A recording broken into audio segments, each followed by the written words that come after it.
अध्ययनानि। आगम का 21वां अध्ययन समुद्रपालीय। इसमें 12वें श्लोक की भाषा इस प्रकार। अहिंस सत्यम च अतेणगम च तत्तोय बंभम अपरिग्रहम च पडिवज्जिया पंचमहव्वयानि चरिज्जधम्मं जिणदेशीयं विऊ।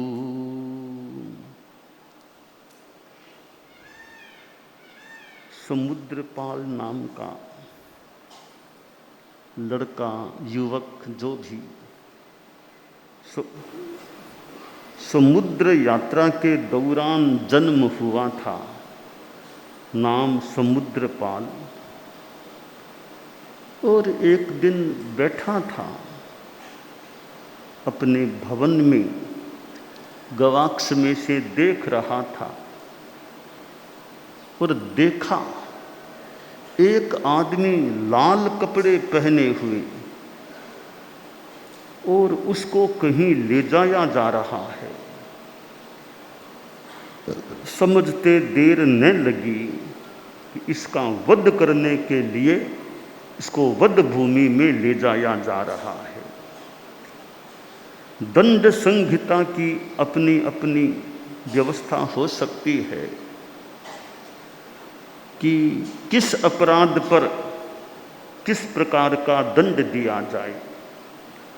हमारे यहाँ साधु समुदाय में भी 10 प्रकार के ये जो प्रायश्चित, इसमें 10वां प्रायश्चित, अंतिम प्रायश्चित, कुछ कठोर प्रायश्चित। तो ये किस प्रकार का अपराध है, नई दीक्षा तो है ही, उससे ज़्यादा और कुछ साथ में जोड़ देना। इस प्रकार की कठोर प्रायश्चित की भी व्यवस्था हमें मिलती है। कहीं छोटा प्रायश्चित भी हो सकता है। द्रव्य क्षेत्र काल भाव को भी यथा योग्य देख करके अपराध की स्थिति को ध्यान में रखते हुए दंड प्रायश्चित की व्यवस्था का निर्धारण किया जा सकता है।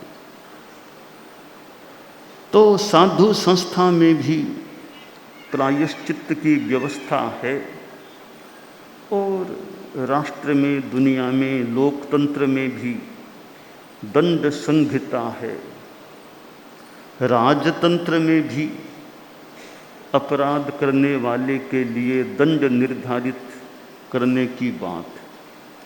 तो इस आदमी को यह मृत्यु दंड की सजा लाल कपड़े पहने हुए ले जाया जा रहा था। तो यह समुद्रपाल जो बैठा था, इसने यह दृश्य देखा। इस दृश्य ने चित्त को संवेग से मानो परिपूरित कर दिया। अरे यह स्थिति है, कर्मों का फल यूं भोगना होता है। बुरे कर्मों का, अशुभ कर्मों का फल कैसे भोगना पड़ता है। सुचिन्ना कम्मा सुचिन्ना फला, दुच्चिन्ना कम्मा दुचिन्ना फला। सुचीर्ण कर्म हैं, अच्छे शुभ कर्म हैं, उनके फल शुभ रूप में मिल जाते हैं। तो दुष्चीर्ण कर्म हैं, पाप कर्म हैं, उनके फल अशुभ रूप में प्राप्त हो जाएं। यह दृश्य देखने से समुद्रपाल के मन में यह वैराग्य भाव, संवेग भाव, और सोचा अब तो साधु बन जाना है। और आखिर मन में जो साधु बनने का भाव आया, माता पिता से पृच्छा की, बात की, और वह साधु बन गया। कोई निमित्त मिलता है मानो भीतर में उपादान तो है, उपादान तो भीतर में है, पर निमित्त मिला और उपादान मानो उजागर हो जाए तो यह दृश्य एक मानो निमित्त बना और वह उपादान था वो प्रकट हो गया और साधुता को स्वीकार भी कर लिया। 5 महाव्रतों की आराधना साधु के लिए काम्य है। 5 महाव्रतों का पालन करें। 5 महाव्रतों को हम 2 प्रकार की भाषा में प्रस्तुत कर सकते हैं। एक भाषा 10वें आलियम के 4थे अध्ययन की है। उसके अनुसार 5 महाव्रतों में पहला महाव्रत है सर्व प्राणातिपात विरमण। दूसरा महाव्रत है सर्व मृषावाद विरमण। तीसरा महाव्रत है सर्व अदत्ता दान विरमण। चौथा महाव्रत है सर्व मैथुन विरमण। 5वां महाव्रत है सर्व परिग्रह विरमण। ये 5 महाव्रत हैं। चौथे अध्ययन जो 10वें आलियम का है की भाषा में है, यानी उसका मानो हिंदी अनुवाद है। इस भाषा से थोड़ी स्पष्टता होती है कि सर्व प्राणातिपात विरमण, सर्व मृषावाद विरमण ये महाव्रत हैं। इन महाव्रतों को शॉर्ट में कहा जाए, थोड़ा संक्षिप्त भाषा में कहा जाए तो उत्तरध्ययनानि के 21वें अध्ययन के 12वें श्लोक में शॉर्ट भाषा में महाव्रत बता दिए गए। अहिंस सत्यम च अतेणगम बंभम अपरिग्रहम। अहिंसा, सत्य, अस्तेनक या हम अचौर्य कह दें भले, अस्तेय अचौर्य, ब्रह्म अपरिग्रह, ये 5 महाव्रत साधु के होते हैं। तो विद्वान व्यक्ति, ज्ञानी व्यक्ति परिवज्जिया पंचमहब्बयानी 5 महाव्रतों को स्वीकार करके जिनोपदिष्ट धर्म का आचरण करे। ये जो 5 महाव्रत हैं इनको 5 हीरों के रूप में भी देख सकते हैं। 5 हीरे हैं। इनसे बढ़िया हीरे इस दुनिया में कैसे कितने कहाँ मिलेंगे। भौतिक दुनिया में भी हीरे मिल सकते हैं। बहुत धनाढ्य लोग बड़े बड़े शहरों में जाओ, बढ़िया बढ़िया हीरे मिल जाएं, परंतु ये 5 महाव्रत रूपी जो हीरे हैं इनके सामने वे हीरे कम से कम साधु समुदाय के लिए तो ना कुछ जैसे, ना चीज जैसे, बहुत ही तुच्छ हैं। कहाँ ये 5 महाव्रत रूपी हीरे, तो कहाँ वे इस दुनिया के भौतिक जगत के पौद्गलिक हीरे।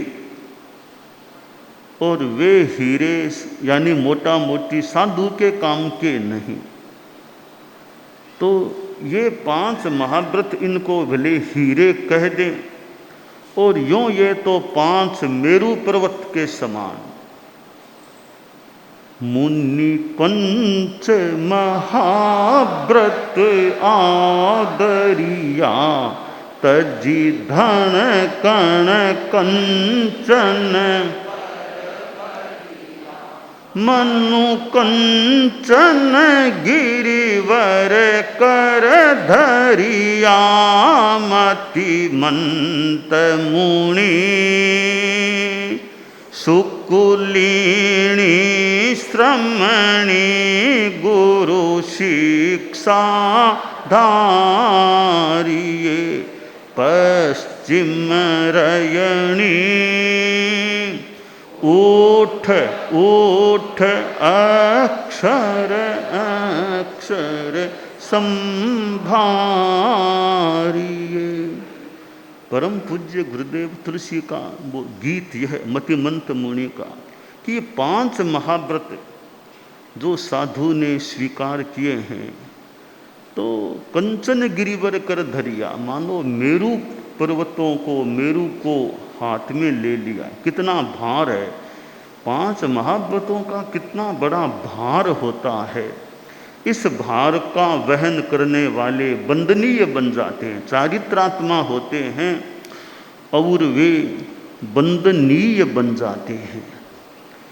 ये 5 महाव्रत जो स्वीकार करता है इनको, वो तो दुनिया का बहुत बड़ा आदमी होता है, दुनिया का बहुत बड़ा आदमी है। दुनिया में और बड़े बड़े आदमी भी अपने अपने क्षेत्र के मिल सकते हैं।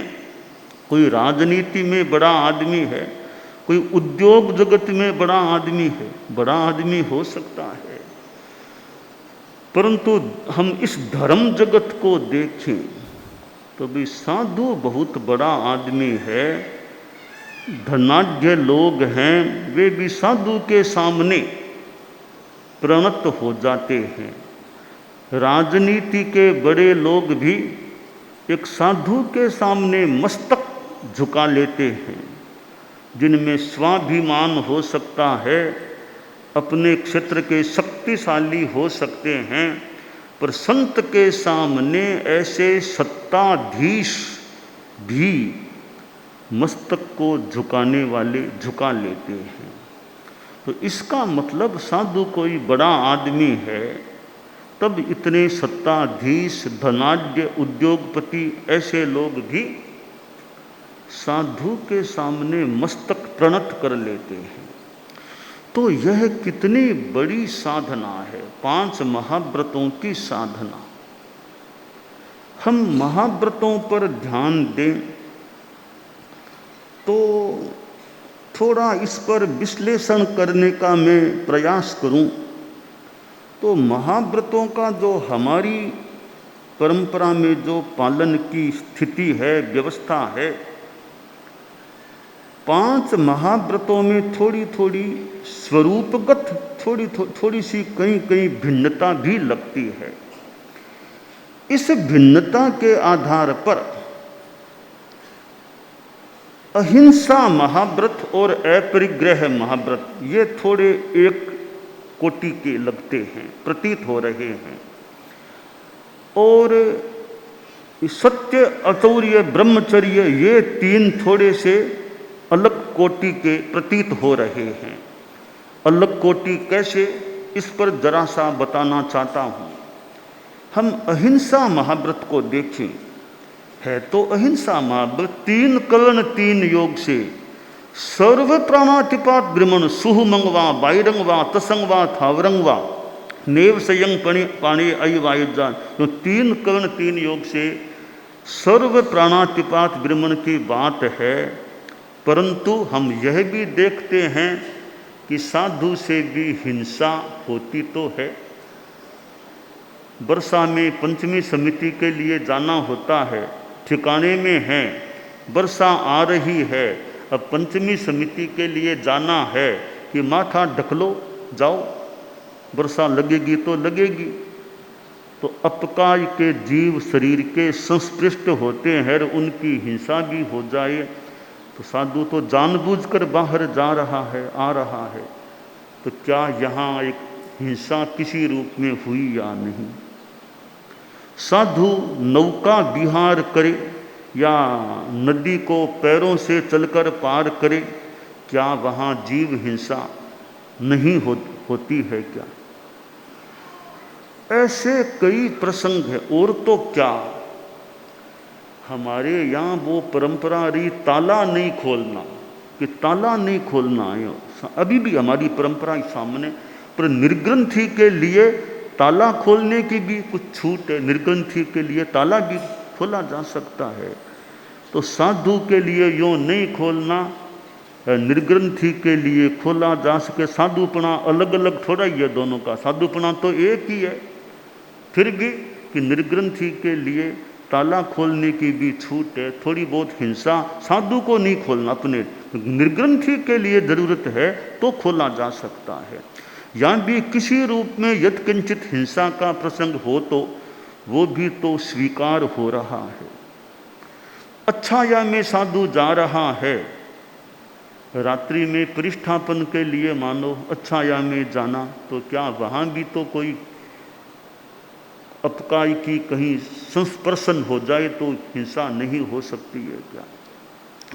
तो ऐसे हरियाली पर शौच के लिए जाना है, हरियाली काई का भी संगठा हो रहा है, क्या वहाँ हिंसा नहीं हो रही है क्या? और कभी कोई न आ जाए कि जैसे पानी में कोई डूबने लग गया तो उसको बचाने के लिए साधु प्रयास, कोई साधु आचार्य निर्ग्रंथि कोई डूब गई, उसको बचाने के लिए साधु प्रयास करे, क्या वहाँ अपकाय के जीवों की हिंसा नहीं हो सकती है क्या? तो ऐसे हम देखें तो कई रूपों में किसी रूप में वो हिंसा से भी जुड़ाव होता है। फिर भी महाव्रत का नाम है सर्व प्राणातिपात विरमण। तो ये अहिंसा महाव्रत की बात की थोड़ी थोड़ी यूँ हिंसा भी हमें एक तरह से मान्य हुई है। अपरिग्रह महाव्रत को देखें तो भी इतनी सीमा से ज़्यादा कपड़ा नहीं रखना, सोना चांदी ये परिग्रह नहीं रखना, यानी वस्तुओं का भी विरमण है। तो क्या कपड़े ये उपकरण हैं, ये भी तो पदार्थ हैं, ये भी तो पदार्थ हैं। पछेवड़ी है, चोलपट्टा है, कंबल है, किताबें हैं, चश्मा है, पेंसिल है, तो ये भी तो पदार्थ हैं, इनको क्यों रखा जाता है? एक सीमा है। कपड़ा भी इतनी सीमा से ज़्यादा नहीं रखना, यह एक व्यवस्था है।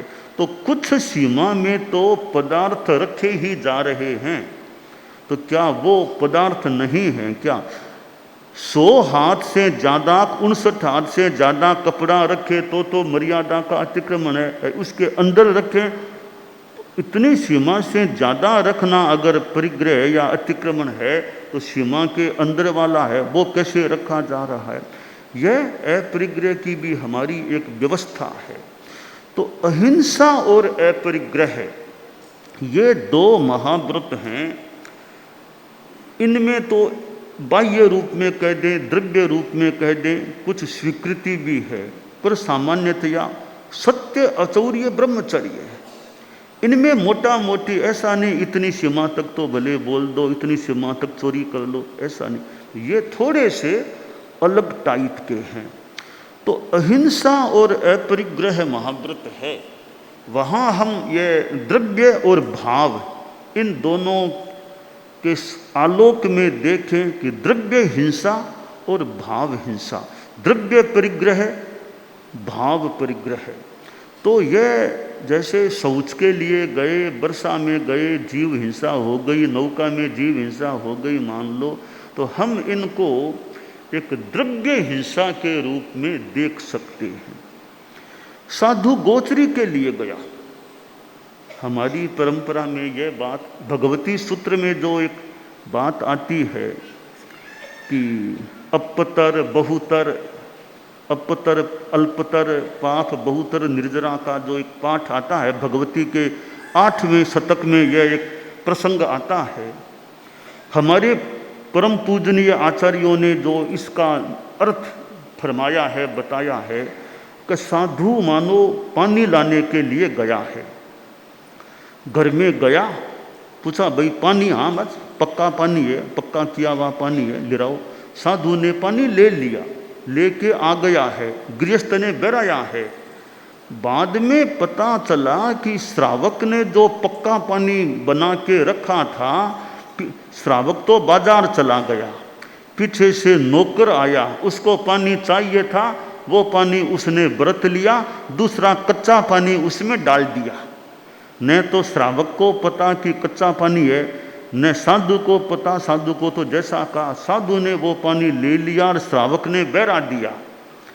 अब वहाँ श्रावक ने वो बहराया है, वो तो पक्का मान करके ही श्रावक ने किसी ने बहराया था, तो क्या वहाँ हालांकि सचित्र पानी है, फिर भी वहाँ वो श्रावक को वो पाप नहीं है, वो पाप का भागी नहीं है, क्योंकि वो अलग उसके परिणाम, उसकी जानकारी थी, भाव शुद्ध थी। तो वो सचित्त पानी बहरा दिया तो भी वो श्रावक पाप का भागी नहीं। यानी हिंसा अहिंसा की हमारी जो व्यवस्थाएं हैं, अनेक इसमें बातें हिंसा अहिंसा के संदर्भ में। तो अहिंसा महाव्रत में हम द्रव्य हिंसा और भाव हिंसा, अब केवली के या अप्रमत्त जागरूक साधु के पांव से जीव मर गया, प्राणांत हो गया जीव का, साधु पाप का भागी नहीं है, पाप बंद नहीं है, तो स्पष्ट हिंसा हुई है, 10 जीव मरा है, तो भी वह जागरूक अप्रमत्त साधु चलने वाला है। जीव मर जाने पर भी जीव हिंसा के पाप का वह भागीदार नहीं है, वह द्रव्य हिंसा है। तो हिंसा को हम द्रव्य हिंसा और भाव हिंसा के आलोक में देखें तो साधु का यह अहिंसा महाव्रत और अपरिग्रह महाव्रत थोड़ा सा अलग टाइप का। अब अपरिग्रह में देखें, वहाँ भी द्रव्य परिग्रह और भाव परिग्रह। भाव परिग्रह तो मूर्छा है, मूर्छा परिग्रह है, और ये पदार्थ तो द्रव्य परिग्रह है। तो इसकी भी हमारी व्यवस्था है, सीमा है कि रुपया पैसा नहीं रखना है, बाकी कपड़ा तो यथाविधि रखा जा सकता है। तो ये द्रव्य भाव के आलोक में हम हिंसा और परिग्रह को देखते हैं, और साधु संस्था की अपनी मर्यादाएं बनी हुई है। अब मर्यादा का अतिक्रमण करे तो वह साधु एक प्रकार से अतिक्रमण करता हो सकता है, हो जाता है। तो हमारी ये अहिंसा और अपरिग्रह के संदर्भ में सीमाएं हैं। अब सत्य अचौर्य ब्रह्मचर्य है, ये थोड़े से अलग टाइप के। या ये सामान्यतया कि इतना झूठ बोल दिया तो कोई बात नहीं, इसके लिए क्वचित कहीं कोई हो तो हो, बाकी मुख्यतया भी झूठ बोलना स्वीकार नहीं। किसी को बचाने के लिए भी झूठ बोलना सीख कर, कोई बकरा दौड़ता दौड़ता गया, साधु ने देख लिया कि बकरा उत्तर की ओर गया है, पीछे से एक आदमी आया, पूछा महाराज जी वो बकरा किधर गया है बताओ। महाराज जी को पता है कि बकरा उत्तर की दिशा में गया है, पर साधु ने देखा रे यह आदमी तो कोई और टाइप का लगता है, अब इसको मैं बता दूं उत्तर की ओर गया है, वो जाएगा और कहीं बेचारे बकरे को करेगा। तो साधु या सत्य भी झूठ ऐसा भी नहीं बोले कि गया तो उत्तर में, बोल दे कि दक्षिण में गया, उधर गया, ऐसा झूठ भी नहीं बोल। उसको बचाने के लिए झूठ भी नहीं बोलना और सत्य भी नहीं बोलना, बस ये भी नहीं कहना उत्तर की ओर गया, कि सत्य बोल देगा तो हिंसा की संभावना है, उधर का बता दे तो झूठ की बात है। तो झूठ भी नहीं बोलना, हिंसा कारक सत्य भी नहीं बोलना। तो यहाँ ऐसा नहीं है कि बचाने के लिए झूठ भी बोल दो, झूठ भी नहीं बोलना। यहाँ द्रव्य भाव का भेद करके एक झूठ बोल दो कि साधु को झूठ बोलने से भी यूँ बचना। तो ये सत्य अचौर्य, हालांकि क्वचित किंचित कोई बात यहाँ भी द्रव्य भाव की हो सकती है, गहराई में जाएं तो सत्य अचौर्य ब्रह्मचर्य में भी किसी रूप में कुछ द्रव्य भाव की बात हो सकती है, परंतु फिर भी मोटा मोटी रूप में हिंसा परिग्रह वाली अलग चीज है द्रव्य भाव की।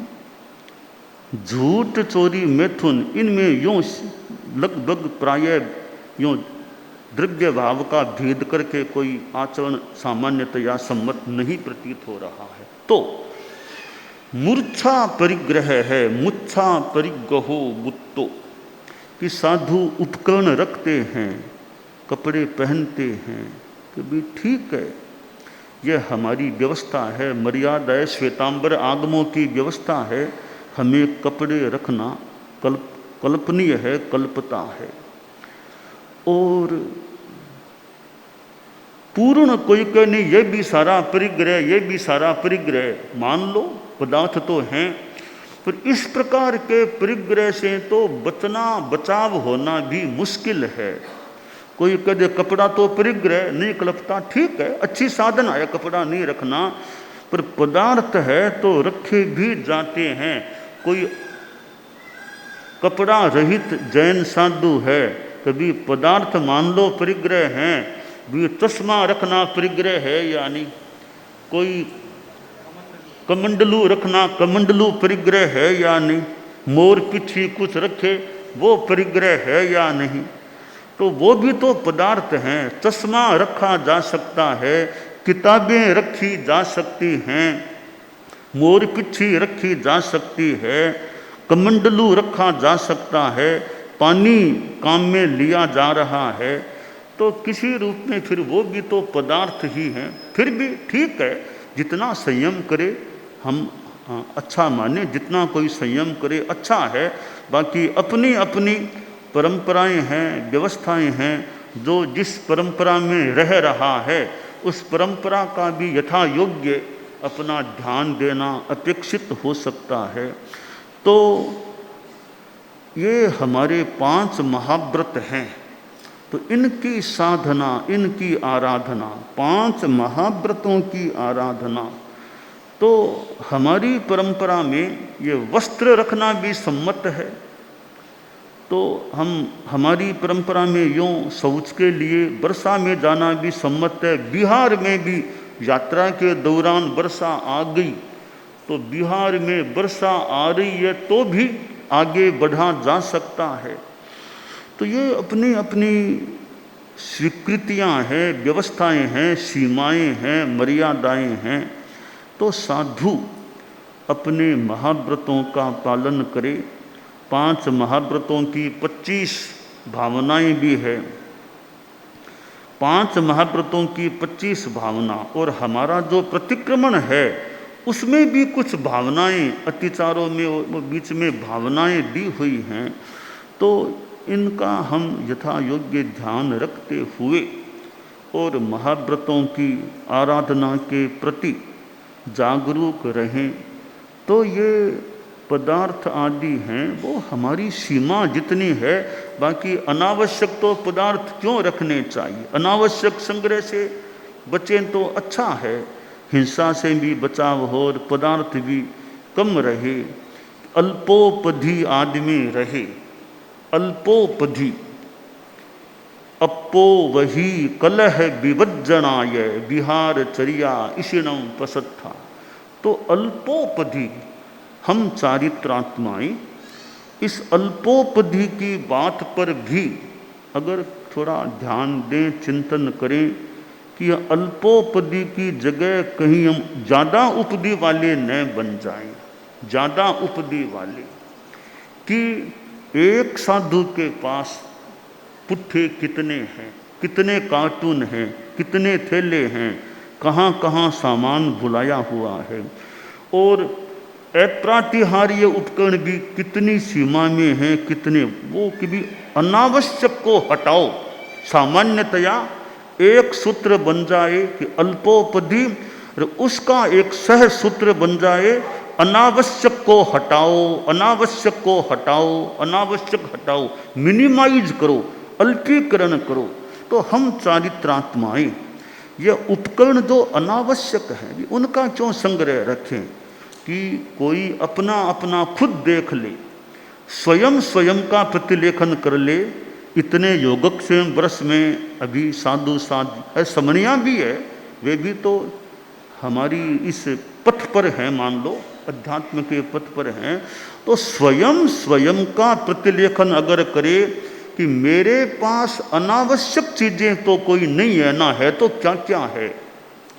अप्रातिहार्य और प्रातिहार्य केवल यही नहीं, न्यारा में भी हमारे साधु साध्वियाँ हैं, वे भी यथा संभवतया चिंतन कर ले, ध्यान दे ले भी अनावश्यक चीज़ें संग्रह तो नहीं है ना। पुट्ठे कितने हैं, कार्टून कितने, किताबें कितनी, पेंसिलें कितनी, डायरियाँ कितनी, और वो चीज़ें क्या क्या चीज़ें हैं, और निजी उपकरण हैं उसमें सीमा से ज़्यादा तो नहीं है ना, चोलपटे पछेवड़ी नया कपड़ा और कपड़ा की ज़्यादा तो नहीं है ना। तो अगर हम अपना अपना प्रतिलेखन कर लें या कोई साथ वाले ध्यान दे ले भाई कि पास वाले ध्यान की ज़्यादा तो संग्रह नहीं, सीमा से ज़्यादा अनावश्यक। अभी 10 पेंसिलें पड़ी है, 10 पेंसिलों की ज़रूरत है क्या? 5 को कम को तो 4-5 कम करो। घड़ी 1 से ज़्यादा है, अनावश्यक है, घड़ी को कम करो, हटाओ हटाओ, अनावश्यक को हटाओ। तो ये हटाओ हटाओ, अनावश्यक हटाओ, तो इससे अल्पोपदी वाली हमारी स्थिति उजागर हो। कहीं अगर कईयों के हो सकता है अल्पोपदी हैं, ज़्यादा है ही नहीं, कोई हो तो हो, लगे ज़्यादा है, अनावश्यक है, तो अप्रातिहार्य उपकरण और प्रातिहार्य उपकरण दोनों का निरीक्षण अगर किया जाए कि कम करो, अनावश्यक को हटाओ, बस एक ही सूत्र है खास अल्पोपदी के लिए, अनावश्यक को हटाओ और आवश्यक को भी थोड़ा कम कर सको तो कर दो अगर अनुकूलता हो तो। इससे अल्पोपधित्व पुष्ट हो सकता है। तो गुरुकुलवास में अभी जो हैं वे और न्यारा में जो हैं वे भी यथासंभव जैसे अनुकूलता लगे कभी अपना स्वयं का निरीक्षण स्वयं करे, दूसरों से करवाए कि अनावश्यक को हटाओ, अल्पोपधी बनो। और प्रतिलेखन भी तो फिर उपकरण है, तो प्रतिलेखन करो।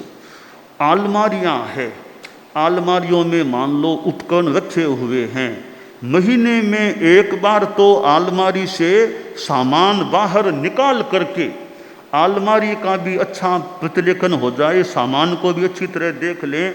तो महीने में एक बार तो जहाँ लंबा प्रवास हो तो महीने में एक बार सामान निकाल करके अहिंसा की दृष्टि से प्रतिलेखन कर लें। आलमारी है, आलमारी को भी नीचे से ऊपर से इधर से उधर से आलमारी को श्रिका के नीचे उसको लिटा के आलमारी का भी प्रतिलेखन महीने में एक बार, रोज तो है ही सामान्य रूप में, विशेष रूप में महीने में एक बार। जैसे पूर्णिमा आती है, पूर्णिमा को या उसके आसपास महीने में एक बार आलमारी का प्रतिलेखन करना। तो अभी भी जेठ की पूर्णिमा आने वाली है, तो भी उसके दिन या आसपास साधु साधियाँ अपने आलमारियाँ है निसरा में या जो काम देखने वाले हैं कि आलमारियों का सामान निकाल करके ऊपर नीचे इधर उधर हटा छिड़का के लिटा के नीचे से भी सफाई हो जाए, ताकि जीव जंतुओं की हिंसा से बचाव रह सके। अहिंसा की दृष्टि से ये न्यारा में भी जो साधु साधियाँ वो भी अपना ध्यान भी महीने में एक बार प्रतिलेखन, जहाँ लंबा प्रवास हो चतुर्मास आदि में, वो हमें करने का यथाविधि ध्यान रखना चाहिए। तो ये 5 महाव्रत जो यहाँ बताए गए हैं वो हमारी एक बड़ी संपत्ति है। और साधु के पास कितना क्या है, ये महाव्रत हमारी संपत्ति है। तो जिस संपत्ति के आधार पर हम महान धनाढ्य हो सकते हैं, संयम धन तपोधन के रूप में हम प्रस्तुत हो सकते हैं। अहिंस सत्यम च अतेण गम च तत्तोय बंभम अपरिग्रहम च परिवज्जिया पंच महब्बयानी चरिज धम्मम जुन देशियम व्यून।